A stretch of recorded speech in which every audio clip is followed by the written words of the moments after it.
Come, let us explore meditation's biggest criticisms. This morning's lesson is drawn from a good-hearted question found on Reddit. The question begins, what's the biggest criticism of meditation? The question concludes, what would non-believers and critics of meditation say about how meditation is not helpful? Let us begin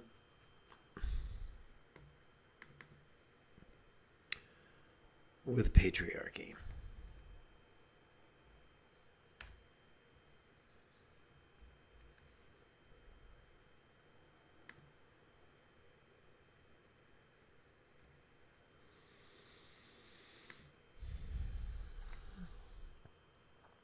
Sturgeon's law reminds us that 90% of everything sucks.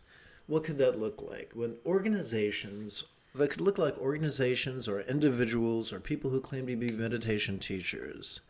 When they stomp and snort and insist that being rigid, fearful, superstitious, controlling, elitist, cryptic, competitive, and cruel are where it's at. And when they point a bony finger at being flexible, loving, rational, laid back, egalitarian, lucid, cooperative, and kind, you've got patriarchy.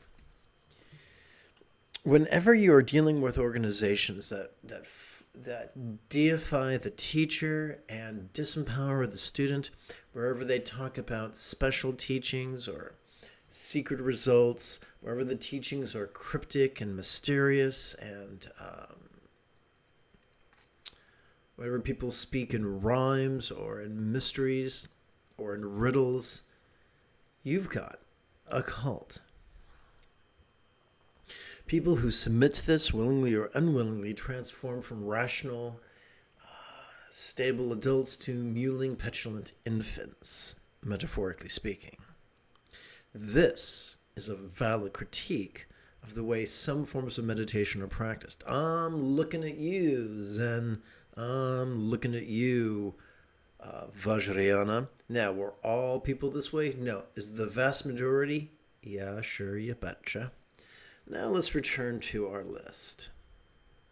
What is a second valid criticism of the contemporary practice of meditation? Impotence. No, I'm not talking about your soldier failing to salute. What I'm talking about is when meditation ceases to work.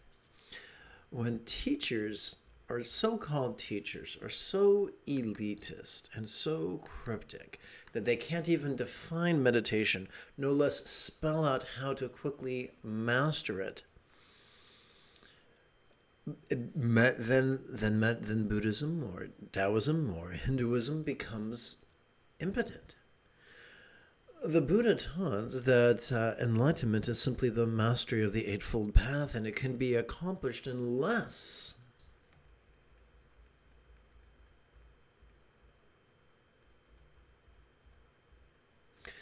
than according to the Satipatthana Sutta, in less than 7 years, or 7 quarters, or 7 months, or 7 fortnights, or 7 weeks, or even 7 days.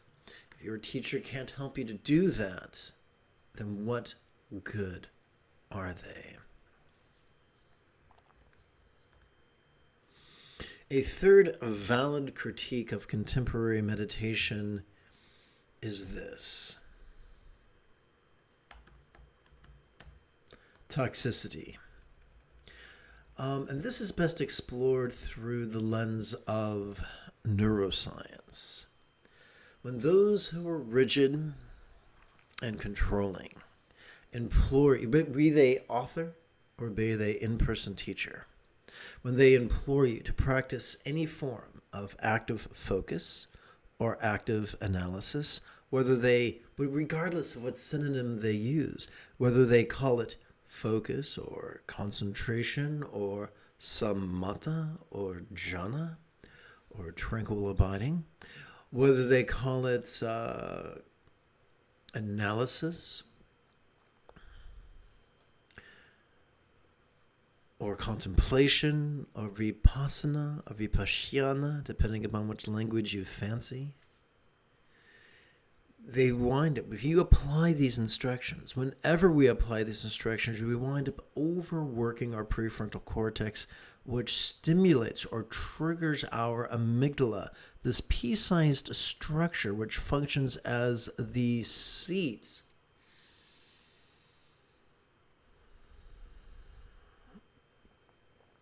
of aggression and anxiety. So how darkly ironic is it that in the name of peace, we perform focus and analysis that only exacerbates our aggression and anxiety? When we practice in that way, not only does meditation cease to work, it makes us worse. I can't tell you how many cranky Zen practitioners, how many cranky Vajrayana practitioners, how many cranky Pure Land practitioners, how many cranky Theravadan practitioners I have encountered. This is not what the Buddha taught. The Buddha taught that the fourth and fifth enlightenment factors are joy and peace. Last time I checked my handy-dandy dictionary, I did not find anything that equated crankiness and anxiety with joy or peace. Maybe I just need a new dictionary. So we need to sharpen our bullshit detector. And we need to treat meditation teachers the way we treat a used car salesman. Here in the great state of California, if you buy a car and it's a lemon, by law, they have to refund it within a specific period of time. It's called the lemon law. Similarly, whether you are practicing Taoist or Hindu or Buddhist or Theravadan or Mahayana or Vajrayana Buddhism, if you don't get stellar results in a very short period of time, go find a better teacher. Now, I've basically been very negative. I'd like to be positive right now, if that's okay. So what I'd like to do now is play with some techniques that really, really work. Together as a team, I think we could do this, and that would be lovely. So let's do that after approximately 30 seconds of housekeeping. This is Lama Jigme Gyatso of the Buddha Joy Meditation School for more than 30 years. I've spent about 8 hours a day, almost every day, studying, practicing, mastering, and reverse engineering the teachings and techniques of each school of meditation so that you will not have to. Welcome, my friends, to Meditate Like a Jedi, which is made possible due to the generosity of viewers just like you. And now let us come to the latest iteration of all good ones, easy meditation. So what I'd like to do is follow a simple outline. We begin with gentle, passive exercises of letting go. We then move on to the main practice, which is just mindfulness and meditation. And then we tie things up in a big red bow with a very gentle practice of love. So let us begin with so I guess it would be helpful if I wrote that down. What do you think?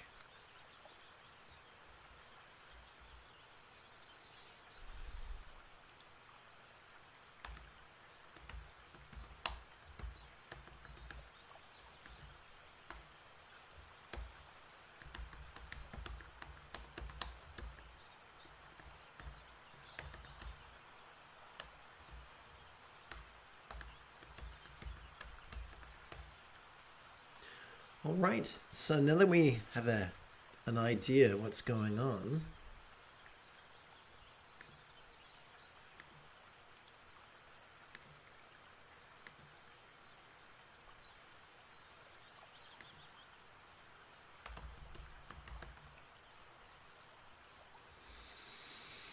Alright, let's begin with Mahayoga's whys. First fold of the Buddha's Eightfold Path that leaps over clinging pride's obstruction to omniscience.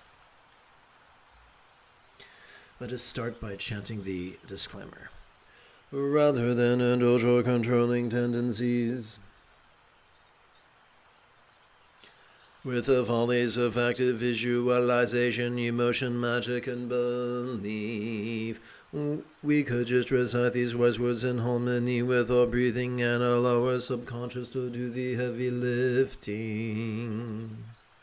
Let us upset the rigidity that confuses metaphors for statements literal, and relax into the flexibility that savors the chance explaining metaphors as similes. Splendid. As we inhale,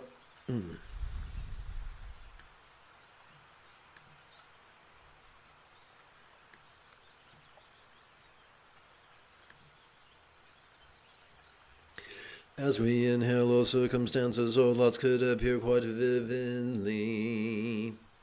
Yet as we relax into our exhalation, they could feel as non-graspable as a real or imagined paradise, pure land or vati of light.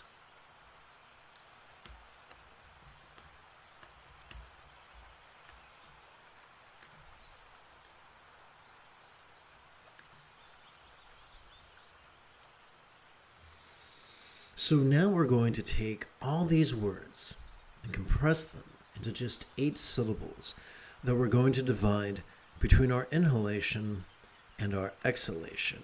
But before we do that, we simply must explore what we mean by void. Void is a metaphor that I'd like to explore, if that's okay with you. So let's explore once again a synopsis of what I just said.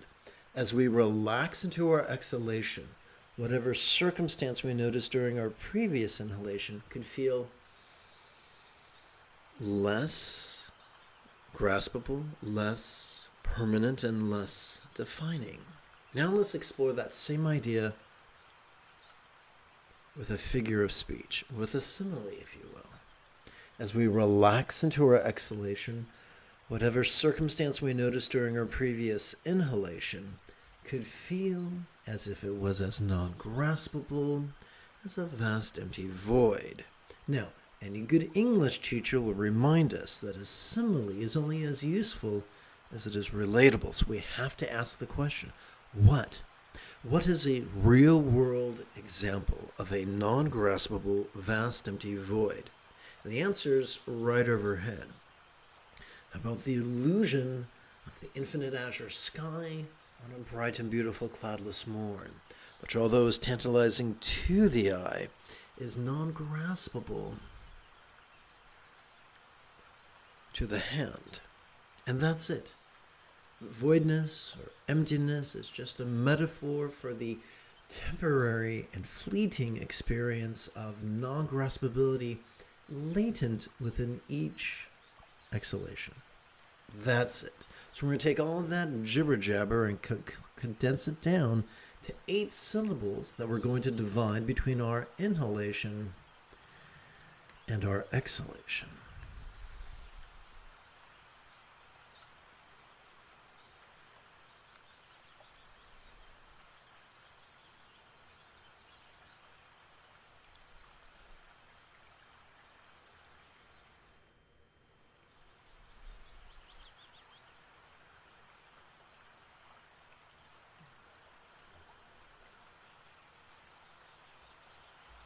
Together.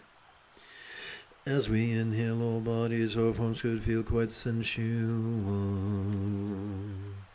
Yet as we relax into our exhalation, they could feel as non-graspable as a real or imagined yadama, an archetype of enlightenment of light.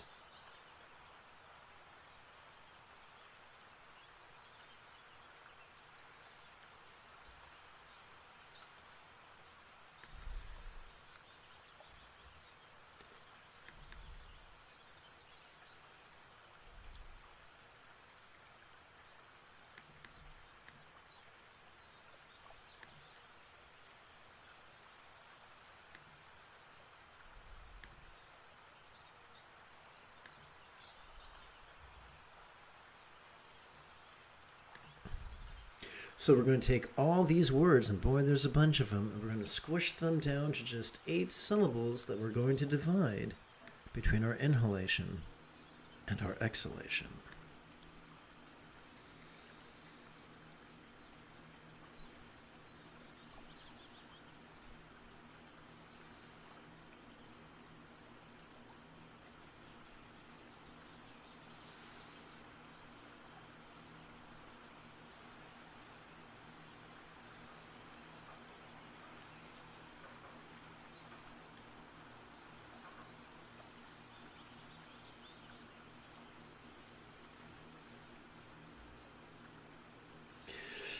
As we inhale, all communication or speech could resound quite clearly. Oh, that's it. I need to replace clearly with a different adverb. One moment.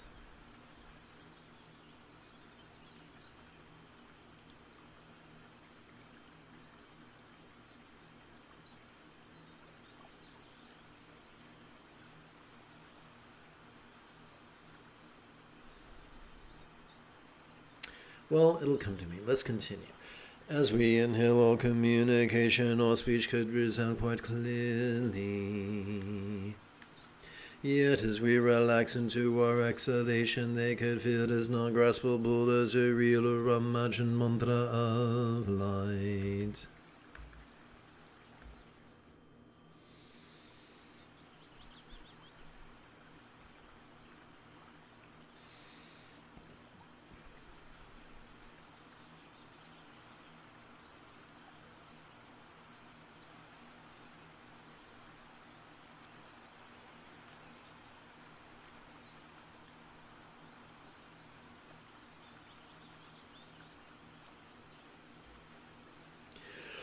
As we inhale, all perceptions, emotions, intentions, cognitions, recollections, and imaginings could appear quite clearly. 1, 2. 1, 2. 1, 2. 1, 2.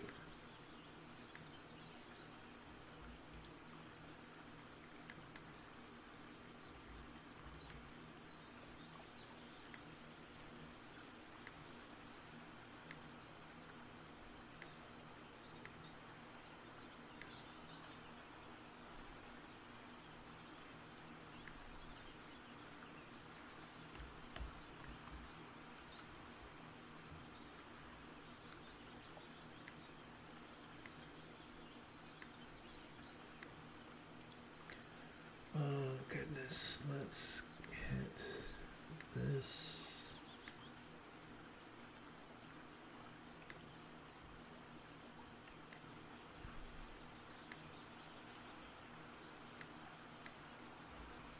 And take 2. Thank you for your indulgence.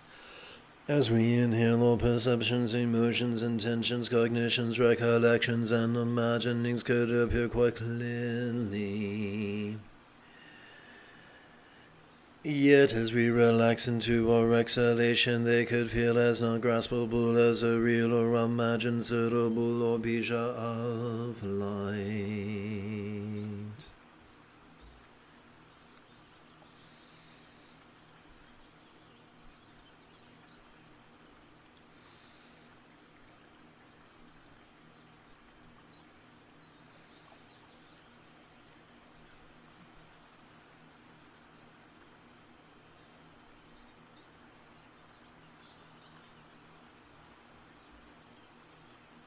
As promised, now that we've warmed up our mind, we're going to turn to mindfulness and meditation. Specifically, onto yoga's mindfulness and meditation, the 7th and 8th folds of the Buddha's Eightfold Path that slice through the obscuring motions of duality's tyranny of hope and fear. And now, at long last, let us discuss.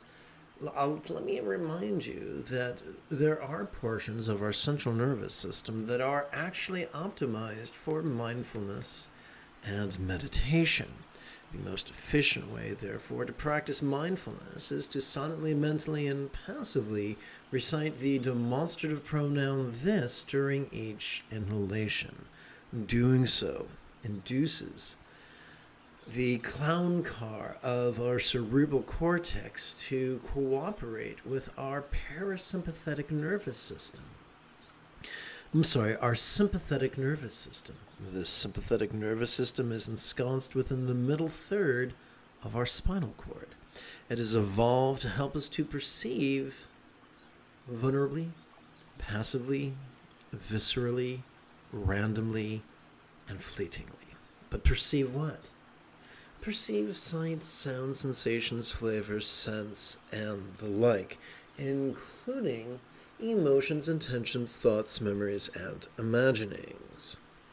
So, it is not our job to ignore our emotions. It's not our job to ignore the external, the internal, the physical, the mental, the pleasurable, the painful, the interesting, the boring, the glorious, or the grotesque. It is our job to notice them and something else. And that something else is called meditation. The most efficient way to practice meditation is to silently, mentally, and passively recite the one-syllable verb ease during each exhalation. Doing so induces the three-ring shit show that is our cerebral cortex, induces it to cooperate with our parasympathetic nervous system. This bad boy is ensconced within both the lower third as well as the upper third of that same spinal cord. This parasympathetic nervous system has evolved to help support both physical relaxation as well as mental release.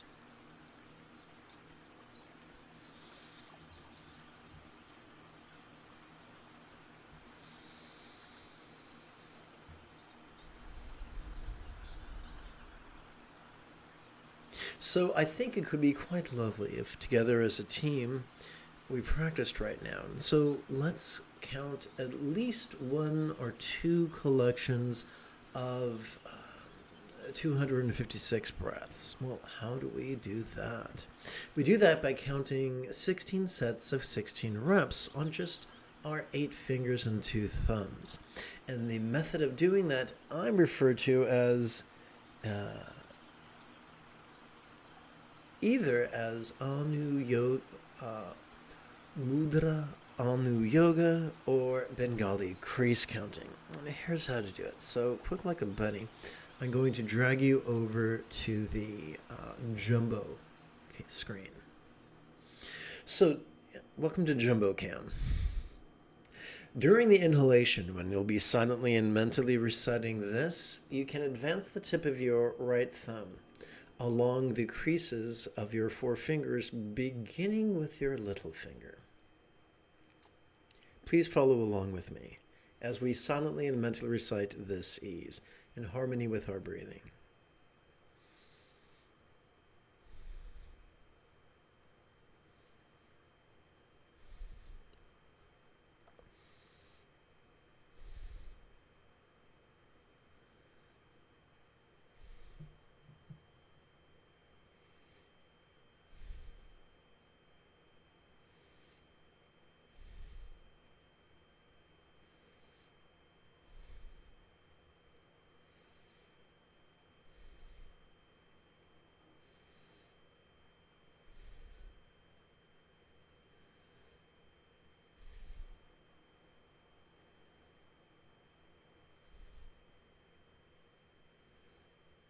You know, I only counted to 12 instead of 16.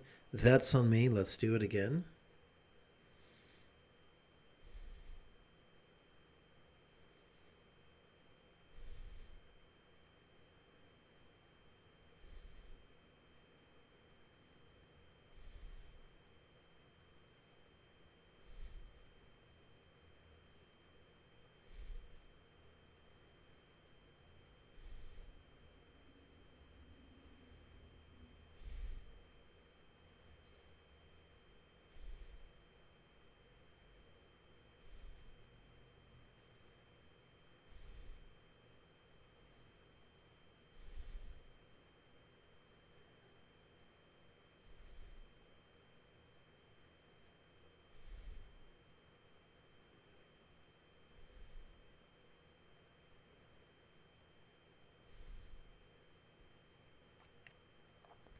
So we've counted one set of 16 rounds, assuming that a round is simply one inhalation followed by one exhalation.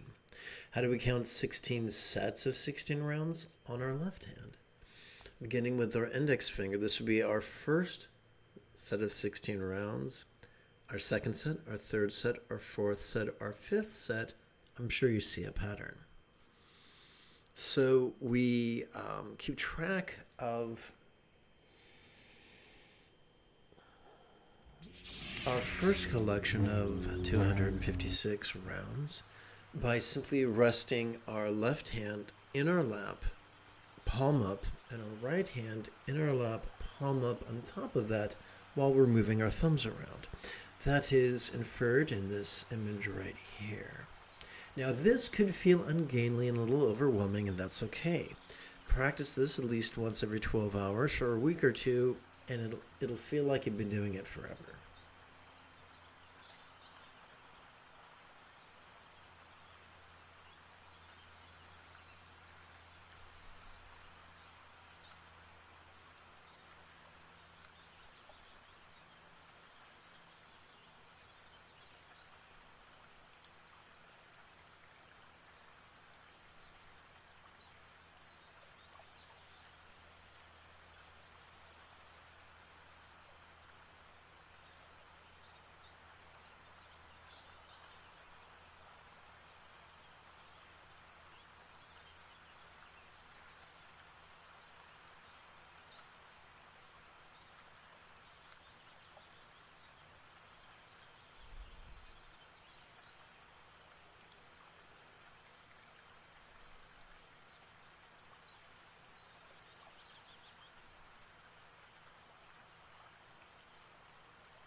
Oh yeah, by the way, I forgot to mention during the class. So, enlightenment is nothing mysterious. It is simply the mastery of the Buddha's Eightfold Path, and it can be mastered in less than 7 years, or 7 quarters, or 7 months, or 7 fortnights, or 7 weeks, or even 7 days.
As best you can, rest the knuckles of the right hand upon the fingertips of the left, as both hands rest palms up in your lap.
We've come to the halfway point.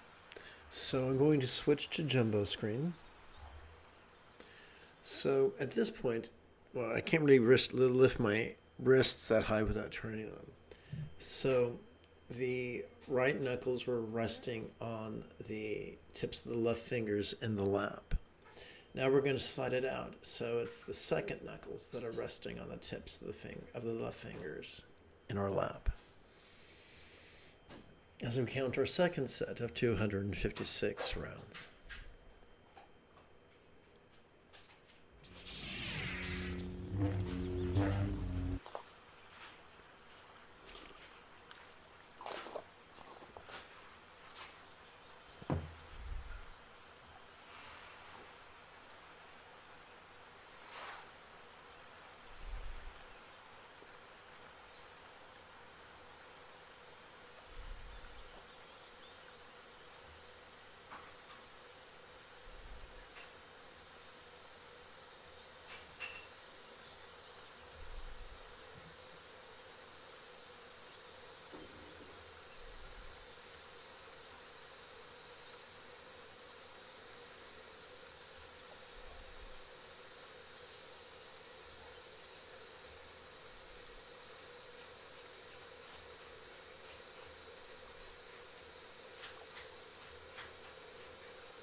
We can now let us seal this morning's practice with a gentle love exercise. Its formal name and description would be Mahayoga's loving second fold of the Buddha's Eightfold Path that leaps over competitive jealousy's obstruction to omniscience. Please chant with me. Rather than indulge or controlling tendencies with the follies of active visualization, emotion, magic, and belief, we could just recite these kind words in harmony with our breathing and allow our subconscious to do the heavy lifting. Let us therefore sidestep the rigidity that confuses metaphors for statements literal.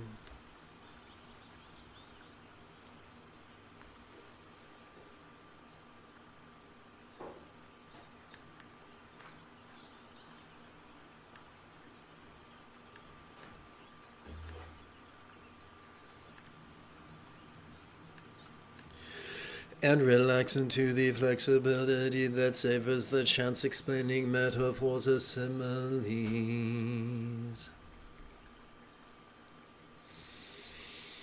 May all minds of all beings now be as peacefully enlightened as the mind of a real or imagined Buddha symbolized by a tikle one syllable seed or bija mantra.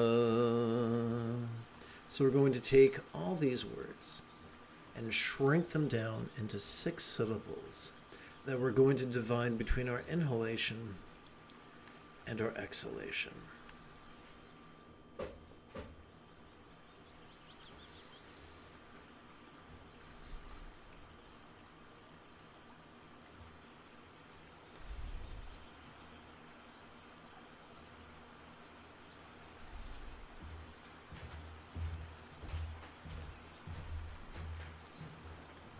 Allow me to remind you that the mental morality of kind intention is the second fold of the Buddha's Eightfold Path.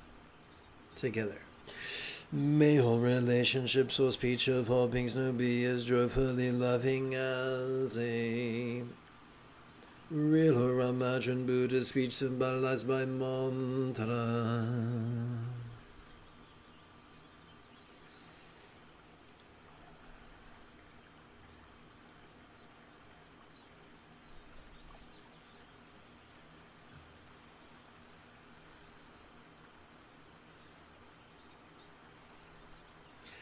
The interpersonal morality of kind communication is the third fold of the Buddha's Eightfold Path. May all bodies or forms of all beings now enjoy the beautiful health represented in Buddha statuary, depicting the blissful body of a real or imagined Yidam archetype of enlightenment such as Kuntu Zangpo.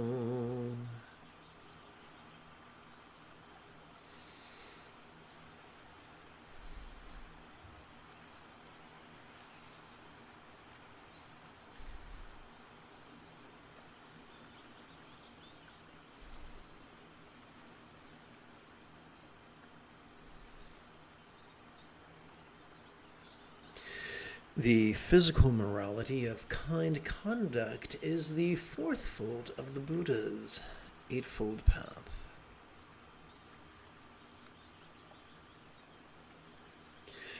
May all circumstances or lots of all beings now have the safe fortune or boon. As a Buddha's real or imagined paradise, pure land or Vanti.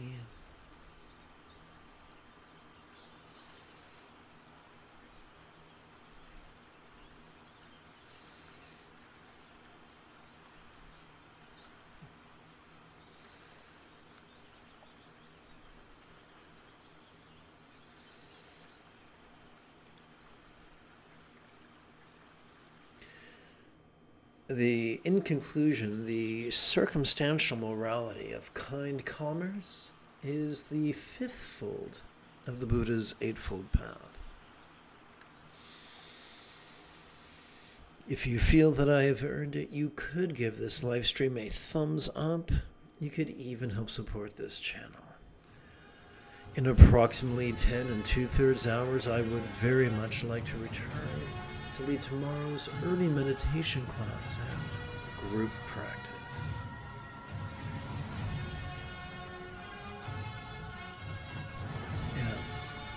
And if you are as geeky as me, may the Force be with you always.